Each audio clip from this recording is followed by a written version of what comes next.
Salut les Topiens. J'espère que vous gardez le moral et encore une fois, une grosse pensée à tout le personnel soignant qui continue d'aller travailler et à toutes les catégories de métiers qui continuent à travailler à distance ou sur le terrain pour faire en sorte que le pays puisse continuer à fonctionner. Au début du confinement, je vous avais demandé quel était le genre de vidéo que vous vouliez voir sur la chaîne.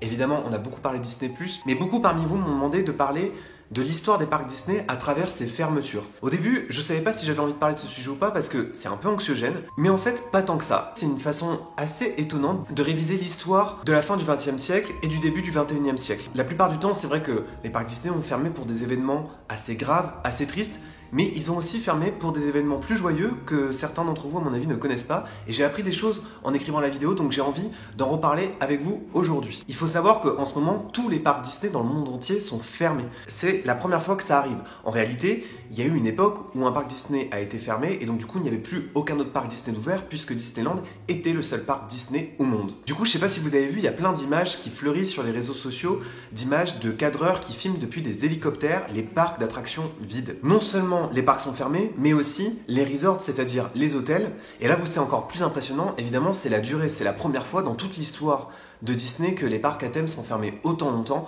et que surtout toutes les destinations sont impactées. Et donc, je vous propose de remonter dans le temps et de commencer par Disneyland, le tout premier parc Disney. Et la première fois que Disneyland a fermé, en Californie, c'était lors de l'assassinat du président Kennedy. Il faut savoir que pendant très longtemps, les Américains n'avaient pas été attaqués sur leur territoire. Il y a eu bien sûr la guerre de sécession, il y a eu Pearl Harbor ensuite. Les attentats sont arrivés finalement assez tard chez eux. Ils ont été assez protégés par ce genre de risque.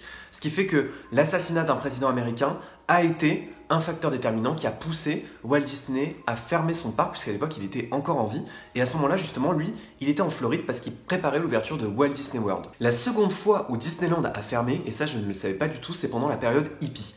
Et là, en Californie, pendant la période hippie, ça a été très compliqué pour les Californiens. Ils ont été traumatisés par plusieurs histoires. Et d'ailleurs, je vous conseille de regarder le film Once Upon a Time in Hollywood, qui raconte, sous un certain angle, la façon dont les Américains ont vécu le traumatisme de l'assassinat de Sharon Tate. Et il faut savoir que l'activité des hippies, les manifestations des hippies dans les années 70, c'était parfois extrêmement violent, et il y avait parfois des meurtres, et ça allait parfois très loin. Et ils ont été confrontés à une manifestation de hippies au sein du parc Disneyland en 1970. Un des plus gros organismes de hippies de l'époque a envahi le parc et ils ont fait une manifestation dans le parc. C'est comme si vous aviez les gilets jaunes sur Central Plaza aujourd'hui. C'était en pleine guerre du Vietnam, et évidemment, Disney avait plein de sponsors, et parmi ces sponsors, il y avait Bank of America, et Bank of America, comme beaucoup de grandes banques américaines, aidaient le financement de la guerre du Vietnam, qui était le sujet de controverse principal à cette époque-là, dans les années 70. Il a fallu à ce moment-là que Disney prenne la décision de fermer le parc pour faire évacuer les manifestants. J'ai lu dans des articles qu'il y a des hippies qui ont balancé des objets sur les invités, qu'il y a eu quelques blessés, donc comme je vous disais, les manifestations de hippies, ça pouvait aller très très loin, jusqu'à l'assassinat ensuite par exemple de Sharon Tate. L'assassinat de Sharon Tate, pour les Américains, notamment pour les Californiens qui vivent à l'ouest des États-Unis, ça a été vécu comme le 11 septembre californien, ça a été un choc. Mais ce qui est dingue, c'est que effectivement le loisir aux États-Unis n'est pas du tout comme en France, où vous avez beaucoup de parcs de loisirs qui vont fermer par exemple la moitié de l'année. C'est une spécificité des parcs Disney. Les parcs Disney sont ouverts 365 jours par an. Il y a certains parcs Disney qui ont même fait l'expérience d'être ouverts 24 heures sur 24. C'est une vision très américaine, effectivement, du loisir. Ces parcs Disney sont censés être des bulles, et le parc Disneyland californien était celui qui avait le plus résisté à l'épreuve du temps et des événements, puisque quoi qu'il arrive, le parc est censé être ouvert, quoi qu'il se passe. Mais effectivement, on est rentré dans un nouveau monde à partir de 2001, où là, Disneyland Resort en Californie a pris la décision de fermer ses parcs après l'attaque du 11 septembre, lorsque les deux avions se sont crashés dans les tours jumelles. Alors évidemment, c'était pour des raisons de sécurité, c'était aussi par respect. Et c'était la première fois que, depuis très longtemps, que les Américains vivaient un deuil collectif. Et pour la première fois, du coup, le Magic Kingdom, le Royaume Enchanté, n'a pas pu résister à l'actualité et à la bulle qu'il est censé être. Et là, pour la première fois, ils ont estimé qu'ils ne pouvaient pas ouvrir le parc comme si de rien n'était, que c'était trop. Et puis de toute façon, Disneyland était aussi un symbole de la culture américaine, un symbole que aurait pu potentiellement viser les terroristes. Alors ça, c'est un truc que j'ai appris vraiment en écrivant cette vidéo. Disneyland a préparé une fermeture, c'est-à-dire qu'ils ont planifié une fermeture dans le calendrier. Si vous vouliez aller à Disneyland le 4 mai 2005, eh bien c'était complètement impossible. Le parc avait décidé qu'il fermerait ce jour-là pour fêter le lendemain son anniversaire. C'était dans le cadre des préparatifs de son 50e anniversaire.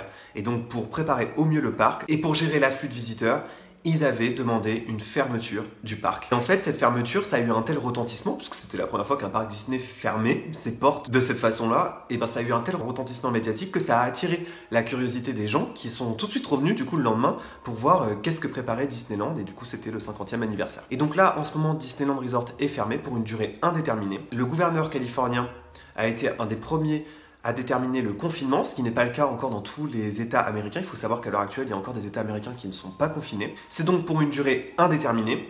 Alors maintenant, direction la Floride. Walt Disney, il avait choisi la Floride parce qu'il n'y avait qu'une seule saison. Mais la contrepartie de choisir un État comme la Floride, c'est que certes, il n'y a qu'une seule saison, mais il y a aussi un ouragan par an.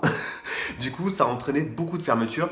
Et en réalité, la plupart des fermetures à Walt Disney World sont liées aux conditions climatiques et aux ouragans. Et bien que les parcs à thème aient souvent fermé à cause de cette raison, les hôtels sont quand même souvent restés ouverts pour continuer à accueillir du public, puisque parfois ça peut être 2 jours de fermeture et 3e jour, les gens peuvent retourner dans le parc. Donc pendant ce temps-là, ils peuvent rester dans les hôtels. Si je me suis pas trompé dans mes dates, et dites-moi si je me suis mélangé mes personnes dans les dates, mais j'ai trouvé que la première fermeture de Walt Disney World, c'était en 1999, lors d'un ouragan qui n'était pas le même que celui qu'on a eu en France.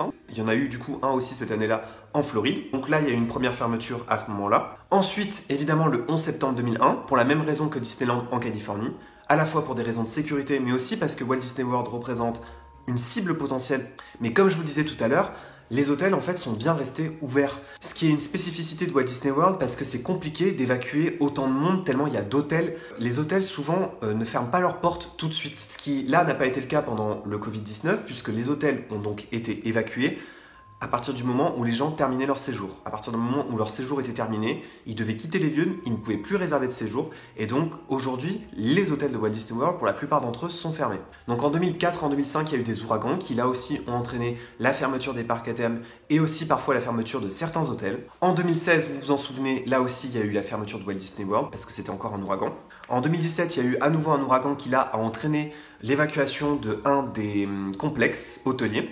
Et nous voilà en 2020, ça a été le dernier des Magic Kingdom qui a fermé, en dernier, en raison de la propagation du Covid-19, ce qui a entraîné du coup la fermeture de tous les parcs à thème, de tous les parcs aquatiques.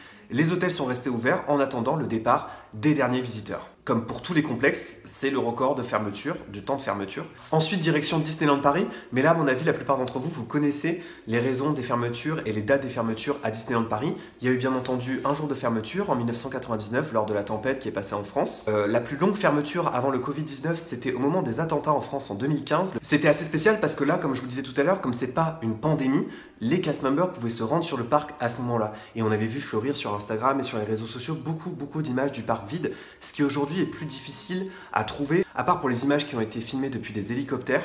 Et donc, comme tous les resorts, Disneyland Paris subit aujourd'hui sa plus longue fermeture en raison de la propagation du Covid-19.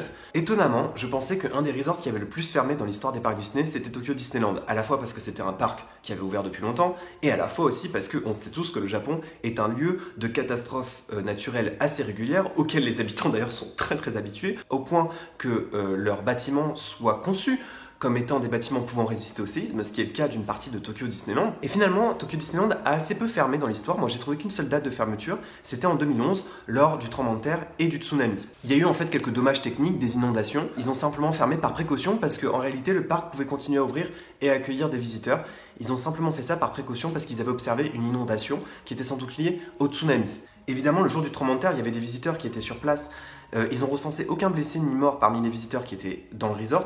Par contre, il y a eu un problème, c'est que le parc est un peu excentré. Ils ont demandé à tout le monde de sortir du parc et du resort. Et du coup, il y a des gens qui ont dormi dehors avant de pouvoir rentrer à Tokyo le lendemain. Mais ça a été quand même une grosse catastrophe économique parce que ça a été une longue période de fermeture et on a estimé qu'ils avaient perdu environ 400 millions de dollars parce que Tokyo Disney Sea a mis beaucoup de temps à réouvrir en fait. Mais ils ont réussi à ouvrir à temps pour la célébration du 10e anniversaire de Tokyo Disney Sea et à ce moment-là, il y a eu le lancement du spectacle Fantasmic dans une toute nouvelle version, une version que vous avez sans doute vue sur YouTube. Ensuite, on va parler rapidement de Shanghai Disneyland qui en fait n'a fermé qu'une fois, c'est en janvier et c'est eux pour l'instant qui ont le record du temps de fermeture puisqu'ils n'ont pas réouvert depuis janvier à part la zone commerciale qui ressemble à notre Disney Village. Et Hong Kong Disneyland, arrêtez-moi si je me trompe, j'ai pas trouvé non plus de date de fermeture depuis 2005. Ils ont fermé eux aussi en janvier simultanément avec Shanghai Disneyland. Et donc finalement, les resorts asiatiques ont été parmi ceux qui ont le mieux résisté à l'épreuve du temps. Donc voilà, j'espère que ce petit voyage dans le temps et dans l'histoire vous a plu. Et j'espère surtout que les parcs Disney pourront réouvrir le plus longtemps possible pour continuer à résister autant que possible à la réalité et à l'actualité pour justement nous changer les idées, puisque à mon avis c'est tous pour ça que quelquefois on passe une tête au parc en tant que passeport annuel ou visiteur d'un jour. Voilà les Taupiens, j'espère que vous allez bien. Encore une fois, prenez soin de vous et surtout restez chez vous. D'ici là, n'oubliez pas que vos rêves sont éternels. Bye tout le monde.